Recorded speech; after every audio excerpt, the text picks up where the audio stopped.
नमस्कार मित्रों, आप सभी का YouTube चैनल पर स्वागत करते हैं। भगवान शिव को बेलपत्र क्यों है इतने प्रिय? नारद जी ने एक बार भोलेनाथ की स्तुति कर पूछा कि प्रभु, आपको प्रसन्न करने के लिए सबसे उत्तम सुलभ साधन क्या है? हे त्रिलोकीनाथ, आप तो निर्विकार और निष्काम हैं, आप सहज ही प्रसन्न हो जाते हैं। फिर भी मेरी जानने की इच्छा है कि आपको क्या प्रिय है। शिव जी बोले, नारद जी, वैसे तो मुझे भक्त के भाव सबसे प्रिय है, फिर भी आपने पूछा है तो बताता हूँ। मुझे जल के साथ साथ बेलपत्र बहुत प्रिय है। अखंड बेलपत्र मुझे श्रद्धा से जो अर्पित करते हैं, मैं उन्हें अपने लोक में स्थान देता हूँ। नारद जी भगवान शंकर और माता पार्वती की वंदना कर अपने लोक को चले गए। उनके जाने के पश्चात पार्वती जी ने शिव जी से पूछा कि हे प्रभु, मेरी यह जानने की बड़ी उत्कट इच्छा हो रही है कि आपको बेलपत्र इतने प्रिय क्यों हैं। कृपया करके मेरी जिज्ञासा शांत करें।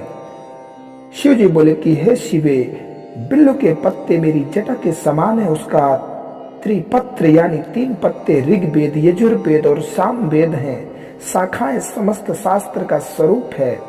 बिल्व वृक्ष को आप पृथ्वी का कल्प वृक्ष समझें, जो ब्रह्मा विष्णु शिव स्वरूप है। स्वयं महालक्ष्मी ने शैव पर्वत पर बिल्व वृक्ष रूप में जन्म लिया था। यह सुनकर के पार्वती जी कौतूहल में पड़ गई। उन्होंने पूछा कि देवी लक्ष्मी ने आखिर बिल्व वृक्ष का रूप क्यों लिया? आप यह कथा विस्तार से कहें।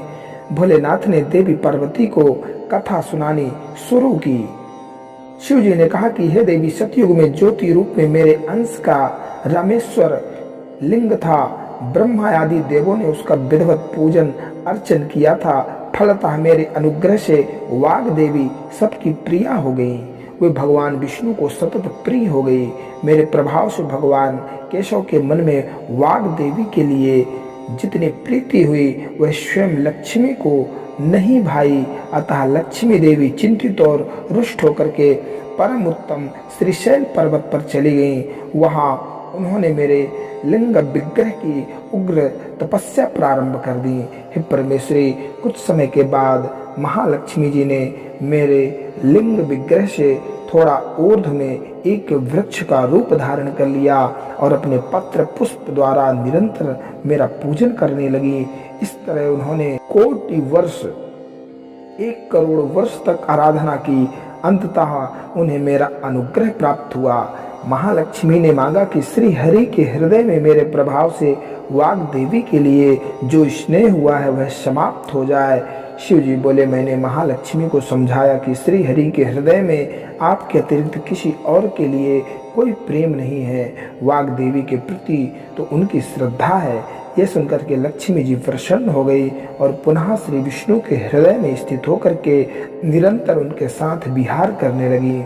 हे पार्वती, महालक्ष्मी के हृदय का एक बड़ा विकार इस प्रकार दूर हुआ था। इसी कारण हरिप्रिया उसी वृक्ष रूप में सर्वदा अतिशय भक्ति से भर करके यत्न पूर्वक मेरी पूजा करने लगी। बिल्व इस कारण मुझे बहुत प्रिय है और मैं बिल्व वृक्ष का आश्रय लेकर के रहता हूँ। बिल्व वृक्ष को सदा सर्व तीर्थमय एवं सर्वदेवमय मानना चाहिए, इसमें तनिक भी संदेह नहीं है। बिल्व पत्र, बिल्व फूल, बिल्व वृक्ष अथवा बिल्व काष्ठ के चंदन से जो मेरा पूजन करता है वह भक्त मेरा प्रिय है। बिल्व वृक्ष को शिव के समान ही समझो, वह मेरा शरीर है।